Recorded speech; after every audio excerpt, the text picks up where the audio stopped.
Hey everyone! PERRLA's web application, PERRLA Online, makes it incredibly easy to write your perfectly formatted papers for APA, MLA, and Turabian from anywhere, just using your web browser. That means you can do a little bit of work at home, a little bit of work at the library, and a little bit of work at work in between actual jobs. So let's take a look at how PERRLA Online works and how you can write a paper, download it as a Word document, and turn it into your professor from anywhere. Let's dive in. All right, we're going to start off by going to PERRLA.com. And in the top right corner, we're going to select Login, and then we're going to select PERRLA Online. Here, we're getting our login for PERRLA Online, which if you don't have an account yet, you can always start a 7-day free trial. But we do, so I'm going to click Login. By default, PERRLA is going to bring you to the home dashboard. This is where you can see your recently done papers, the classes that you may use to organize things, and some recent references that you've created. We're going to take and we're going to create a new paper. This is going to be an APA 7 student research paper that we've got to turn in at the end of this week. So I'm going to take and I'm going to choose from the Create New button at the top, Create New, Paper, and Research Paper. Now, just like all PERRLA platforms, you can create research papers, discussion posts, reference lists, and annotated bibliographies.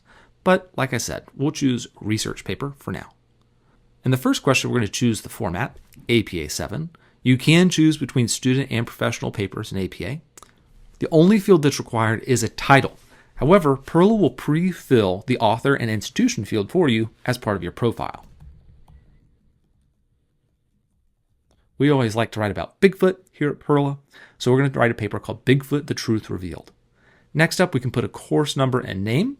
I have created a couple courses, so I'm going to choose Cryptozoology 101, and PERRLA is going to go ahead and pre-fill the instructor. And then last, we'll put a due date. Once we've entered the information that we need, we'll click Create Research Paper in the bottom right. Just like that, PERRLA is going to create our perfectly formatted paper for us, setting up the title page, everything looking correct with our page number and the title page information. And it's going to create the body for us with the title on the first line and the page number in the top right. Now, right now, we don't have a references page because we don't have any references. And according to the APA manual, you don't add a references page until you add that first reference. So let's do that. Using the references and citations panel here, which is already open on the side, we're going to add a reference from our PERRLA library. This is a reference that we would have created in a previous paper or using the Google Chrome extension. So I'll say add reference from library. And then I'm going to search my reference library for references about Bigfoot. Great. Let's add a couple of these to the paper so we can see how PERRLA creates the reference section for us and sets it up perfectly. We'll add two more. We'll add this forward reference and this one by Childress right there. As you can see, as I add those references to my document, PERRLA is going to keep the reference section perfectly organized and all those references perfectly updated, no matter what order I put them in. Once I've added the references for my paper, I'll say finished. Now that's great, but what if there's a reference that we need to create that we haven't used in a previous paper? Not a problem. We can click Create a New Reference here inside the References and Citations panel. This is going to allow us to create any of the APA 7 reference types. Inside the All Types tab, you can see every single type of reference that's possible inside the APA manual.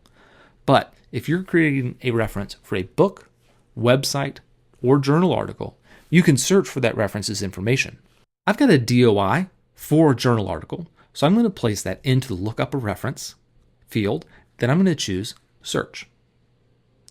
PERRLA will go out to Crossref, the largest DOI database in the world, and it's going to pull back the bibliographic information for the work that it found.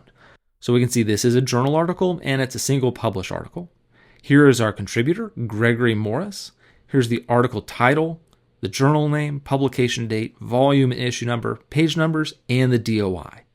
At the very bottom, we'll get a live preview of what the reference is going to look like before it gets added to the paper.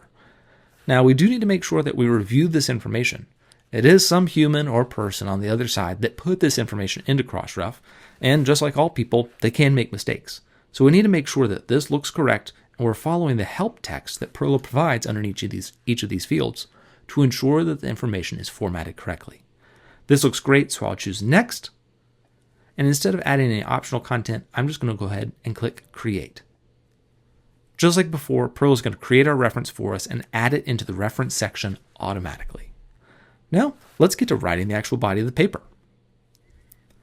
Here, let's start off with a great quote. Not always a great idea for a paper, but for the sake of time, that's what we're going to do. This is a great quote. Excellent. Now I need to cite where that quote came from. So the first thing that I'm going to do is I'm going to place the cursor where my citation needs to be, right before the terminal period for the sentence. Now in the References and Citations panel, I'm going to choose the reference that I want to cite from the list. Let's cite this new Morris reference that we just made. So I'll click Add Citation underneath the Morris reference. Here, I can put in a page number, paragraph, section, or other location. Let's say this is on page 75. If I had included text inside of the sentence that said, according to Morris, or in Morris's 2007 work, I could uncheck the different parts of the citation to omit them from the paper. But since we don't have that, we'll leave all three parts, the contributor name, the date, and the location checked. Now just click Create Citation at the bottom. Just like that, Perl is going to generate the citation for us and make sure that every single part of it is updated correctly. This is going to be true whether this is the first citation or the 1,000th citation that we've put into this paper. Perl keeps up with all the APA rules for you, including citations that look similar, that need to have an A and a B added to the publication year, citations that have a acronym for their author, and the first instance of the citation includes the full name, and all the subsequent ones include the acronym only. Perl is going to handle it all for you, so you don't have to worry about it. Now there's a number of other things you can do with PERRLA Online as well, like adding text and heading styles, like your different headings, 1, 2, 3, 4, and 5. You can also insert figures and tables, and PERRLA will help you properly format those. You can also use our research notes and outline tools to add custom research notes and outline text that you've created. For instance, in this Bellamy reference right here, I've got two great quotes. I can take and I can just drag that research note into my paper, and Perl is automatically going to take and put the citation and note together. I'm just going to update the period to make sure that it shows up in the correct spot. Just like that, I've got some extra text that's ready to go. As you can also see, you can add abstracts, tables of contents, and appendices to your document as well. This is all great, and you'll continue to rinse and repeat, creating references and making sure you cite your work as you continue writing. But what are we going to do when we're finished with our paper? Well, we're going to go to the I'm Finished button inside of the PERRLA ribbon tab. Here, we can take and we can create a clean copy. This is a cleaned up Word document that has all the text that we need, but none of the little content control boxes that we see inside of PERRLA while we're working with it. This is a great way to create a version of your paper that you're going to turn in to your professor. So I'm going to click Create a Clean Copy, and PERRLA is going to download the paper for me. Let's take a look at this inside of Microsoft Word, and we can see that it's perfectly formatted with our title page, page number, the body with the title in the first line, and the excellent paper that we wrote.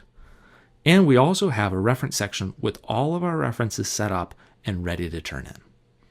Now I can take and I can update the file name, upload it to Blackboard, Canva, or Brightspace, or email it to my professor. Heck, if I wanted to do this the old-fashioned way, I could even print it out on paper. And that's it. That's how you create a paper in PERRLA Online, download it as a Word document so you can turn it into your professor anytime you want. As always, if you ever have any questions, our support team is standing by. You can shoot us an email at support@perrla.com, or in the bottom left, you can go to our Help Center. Our Help Center has a lot of articles and videos and tutorials on how to use every part of PERRLA, and it's available 24/7. So don't hesitate to reach out or dig in a little further. Thanks so much for watching, and good writing.